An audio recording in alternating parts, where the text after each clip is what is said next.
Man shalla subha fi jama'atin, siapa yang salat subuh berjamaah, kana fi zimmatillah.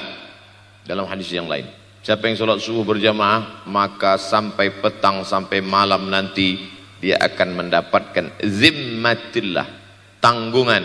Makna tanggungan, dipelihara, dijaga Allah zahir dan batin. Kalaupun dia mati hari itu, matinya dalam istiqamah dan husnul khatimah. Itu maka salat subuh berjamaah. Kalau mau melihat orang munafik, lihat pada salat subuhnya. Tapi dalam hadis ini cuma 3, Ustaz. Idza haddatsa kadzaba, bicara dusta. Wa idza wa'ada akhlafa, kalau berjanji ingkar. Wa idza tumina khana, kalau diberi amanah berkhianat. Dalam hadis lain, kalau sudah dilihat orang salat subuh berjamaah, insyaallah diselamatkan dari nifaq, kemunafikan dalam hatinya. Munafik diambil dari 3 huruf, nafaqa. Nafaq, tunnel, terowongan, 2 pintu. Ada pintu masuk, ada pintu keluar. Punya 2 wajah, berbeda zahir, berbeda batin. Tapi salah satu tanda adalah pada salat subuh. Mudah-mudahan Allah menyelamatkan kita dari sifat munafik. Makanya perempuan-perempuan kalau mau dapat suami yang selamat dari munafik, inilah dia pasukan sholat subuh ini. Selesaikan aja dulu 8 semester.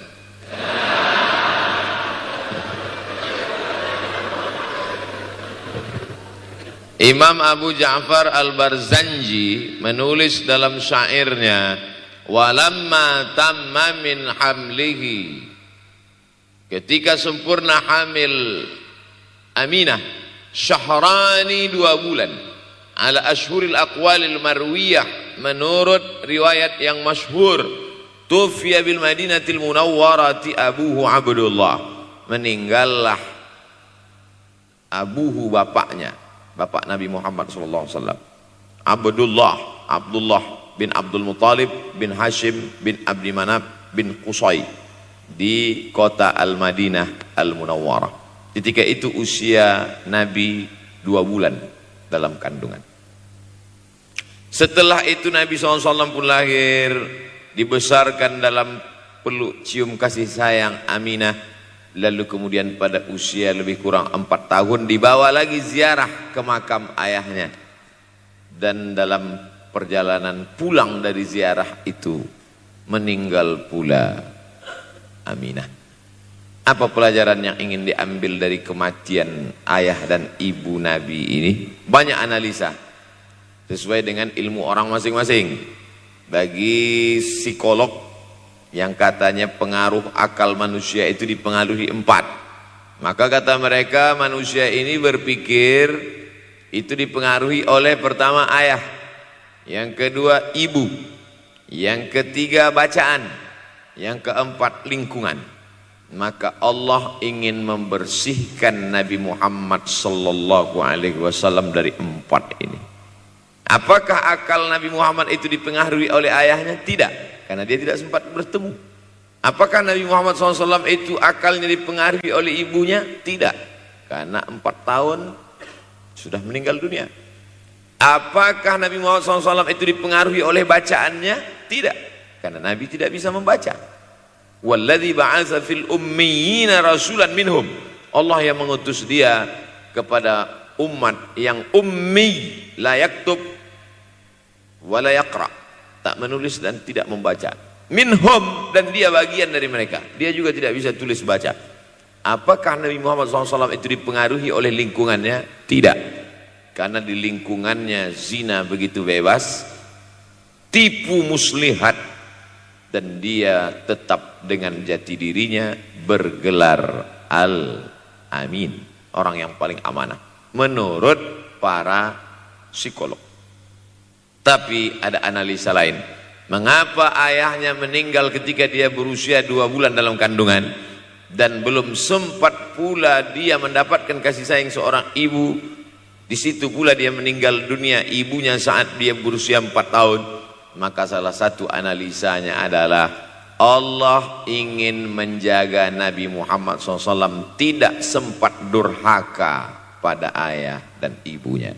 Karena orang yang durhaka tak layak menjadi Rasul utusan Allah subhanahu wa ta'ala. Makanya sehebat-hebatnya bapak Nabi Ibrahim bernama Azar. Apa kata Azar? Wa idh qala Ibrahimu li abihi Azara. Ingatlah ketika Ibrahim berkata kepada bapaknya Azar, atattakhidhu asnaman alihah. Mengapa engkau menjadikan berhala ini sebagai Tuhan wahai bapakku Azar? Apa jawab Azar? La illam tantahi, kalau kau tidak berhenti menceramahi saya, la arjumannaka, aku lempar engkau pakai batu. Wahjurni maliya, tinggalkan aku untuk waktu yang sangat lama. Pergi sana, kata Azar. Apa jawab Nabi Ibrahim alaihissalam? Salamun alaika, selamat untukmu wahai ayahku Azar. Aku akan memohonkan astaghfirulaka rabbi, memohonkan ampun kepada Allah dosa-dosamu supaya diampunkan Allah. Innahu kana bi hafiyya, sesungguhnya Allah amat sangat sayang dan mengabulkan doa-doaku. Nabi Ibrahim sempat bertemu dan tidak melawan. Tapi Nabi Muhammad sallallahu alaihi wasallam beda dengan Nabi Ibrahim. Allah buat Ibrahim tidak melawan, tapi ayahnya menjadi durhaka kepada anak. Sedangkan Nabi Muhammad sallallahu alaihi wasallam dua-duanya dijaga Allah subhanahu wa ta'ala. Nabi Muhammad dijaga sehingga tidak sempat durhaka kepada Abdullah dan Aminah, dan Allah pula menjaga Abdullah, menjaga Aminah, sehingga tidak sempat menyakiti manusia yang paling mulia, Nabi besar Muhammad sallallahu alaihi wasallam. Saya tidak memilah-milih nabi-nabi karena kita memang tidak boleh la nufarriqu baina ahadim mir rusulih. Kita tidak boleh membeda-bedakan antara satu nabi dengan nabi yang lain. Lalu yang membedakan itu siapa? Allah subhanahu wa ta'ala. Dari cara panggilnya saja berbeda. Kalau Nabi Adam dipanggil Allah, ya Adam uskun anta wa zawjukal jannah. Nabi Yahya dipanggil Allah, ya Yahya khudhil kitaba biquwwah. Nabi Isa dipanggil Allah, ya Isa inni istafaituka 'alan nas. Tapi Nabi Muhammad sallallahu alaihi wasallam, Allah tidak pernah manggil dia ya Muhammad. Allah panggil dia dengan dua sebutan. Pertama, ya ayyuhar rasulu balligh, wahai rasul. Dalam panggilannya yang lain, ya ayyuhan nabiyyu jahidil kuffar. Bukan kita yang membedakan, Allah yang membedakan cara panggilan untuk Muhammad sallallahu alaihi wasallam. Begitu juga dengan berdoa. Kalau Nabi Musa alaihissalam dia yang berdoa, Rabbi shrah li sadri, lapangkan dadaku, wa yassirli amri, mudahkan urusanku. Tapi Nabi Muhammad tidak berdoa, Allah langsung memberi. Apa kata Allah? Alam nashrah laka sadra. Apakah belum kulapangkan dadamu? Wa rafa'na laka dzikrak, kami angkat bebanmu. Alladzi anqadha dhahrak, yang membebani pundakmu. Belum dia berdoa, sudah dikabulkan Allah, karena janji Allah kepada dia, wala saufa yu'tika rabbuka fatarda, apapun yang kau mau akan kuberi. Salah satu penyebab Allah memberi apa yang dimau sebelum meminta adalah kalau tidak pernah durhaka kepada orang tua. Oleh sebab itu judul yang diberikan kepada saya, Ustaz Abdul Somad, nanti tablik akbar di kampus Universitas Ahmad Dahlan. Apa temanya? Biasanya saya diberikan tema untuk anak-anak muda meraih masa depan bebas narkoba dan pacaran. Apa temanya untuk anak-anak muda? Bagaimana pokoknya. Tapi di Universitas Ahmad Dahlan saya diberi tema. Apa temanya? Birrul walidain. Masya Allah. Saya bilang alhamdulillah, untung saya nggak dikasih tema birruz zaujatain. Artinya apa?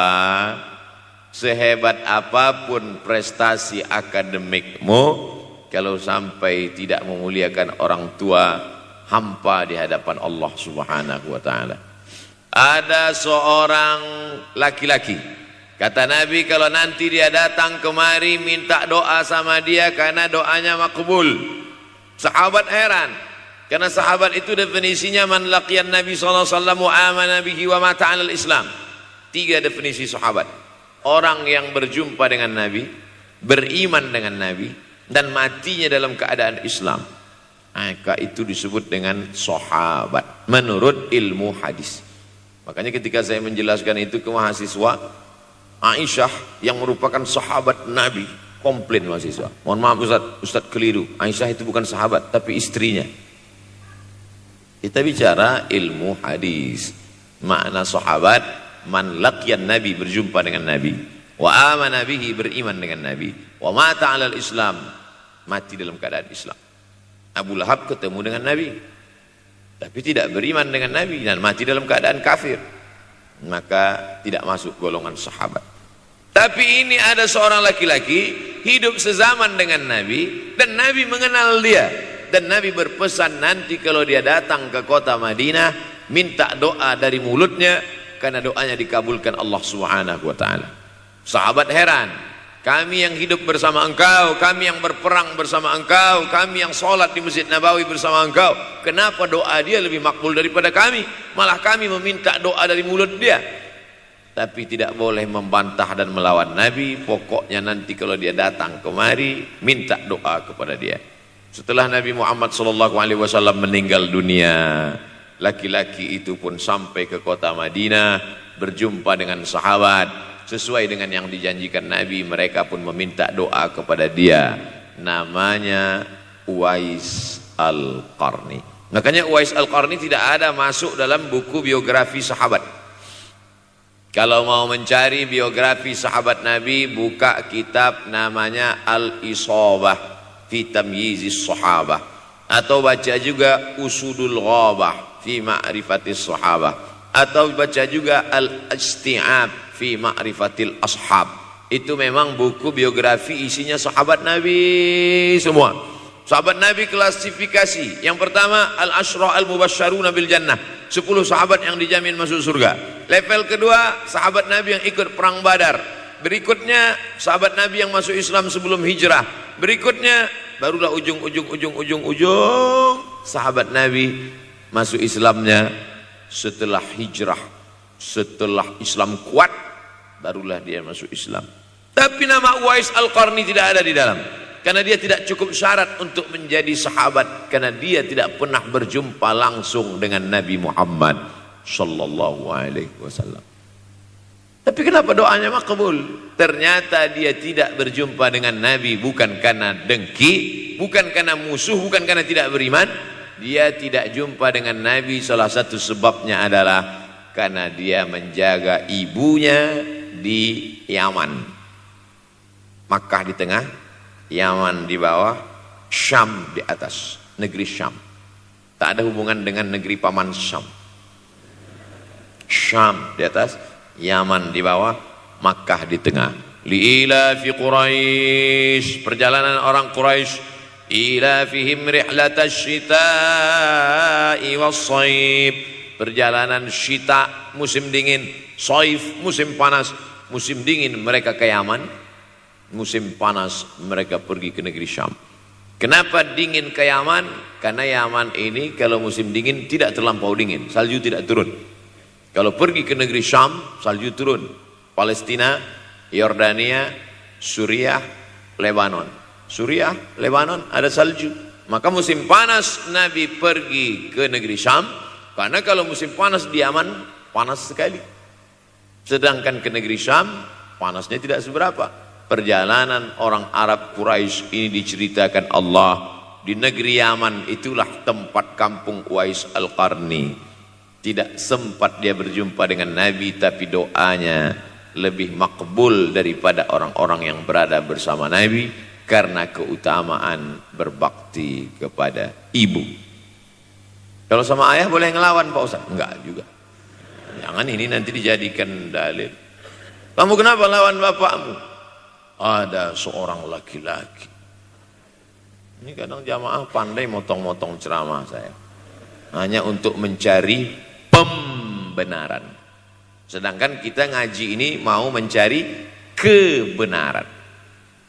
1000 dalil bagi orang untuk mencari kebenaran, tapi ada 1001 hujjah untuk orang yang suka mencari pembenaran.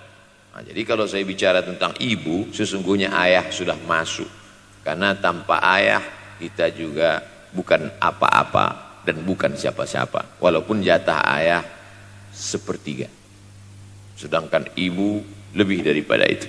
Man ahaqqun nas bi husni suhbati, siapa orang yang paling layak mendapatkan baktiku ya Rasulullah? Ummuka. Summa man, siapa lagi? Ummuka. Summa man, siapa lagi? Ummuka. Summa man, abuka. Itu yang menyusun itu Nabi SAW, bukan saya. Itu makanya ibumu, ibumu, ibumu, bapakmu. Kenapa Nabi 3 kali? Kenapa Nabi menyebut laki-laki 1 kali, perempuan 3 kali? Karena ibumu mengandung, ibumu melahirkan, ibumu menyusukan. Siapa yang mau dapat 3 kali? Coba yang 3 ini.